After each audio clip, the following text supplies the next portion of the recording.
Y mire, señor Cañas, claro, usted aquí me propone hablar, usted me dice que hay que subir bajar el IRPF, el IVA, todo temas de ámbito estatal. Oiga, ustedes tienen al Partido Socialista Obrero Español, al señor Rubalcaba o al señor Bono o al señor Asunción o al señor Joaquín Leguina para que pueda presentar estas enmiendas en el Congreso de los Diputados. Si ustedes no se presentaron a las elecciones generales últimas, no es mi problema. Díganselo a su grupo parlamentario en el Congreso de los Diputados. Y si no, opten por ir al Congreso. Me ha sorprendido que ustedes, la marca blanca del PSOE Ciutadans, utilicen el mismo discurso que Esquerra Republicana de Cataluña, que es utilizar el Parlamento de Cataluña para intentar hacer política nacional a nivel de España, lo cual me parece surrealista.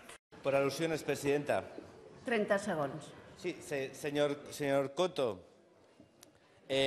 Para Ciutadans, esta Cámara es una Cámara española. Y, por lo tanto, desde este Parlamento sí puede instar al Gobierno de España y al Congreso de los Diputados. Claro que sí, es España, Coto, no se meta usted la mentira de los separatistas.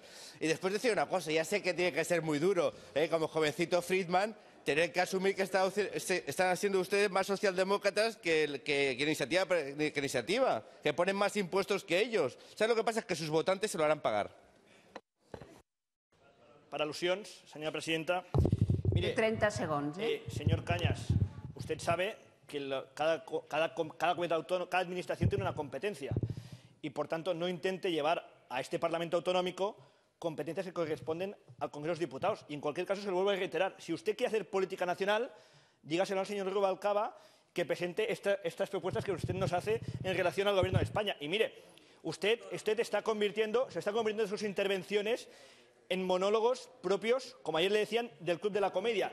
Continúe así y acabará siendo el bufón del Parlamento. Coto. En lugar de hablar de la película Torrente como Apatrullando la ciudad, habrá la película Torrente Apatrullando el Parlamento, protagonizada por Jordi Cañas. Muchas gracias, señor presidente.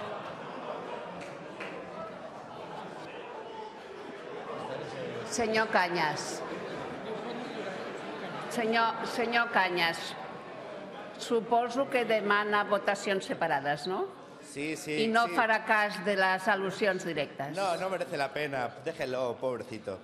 Pobrecito.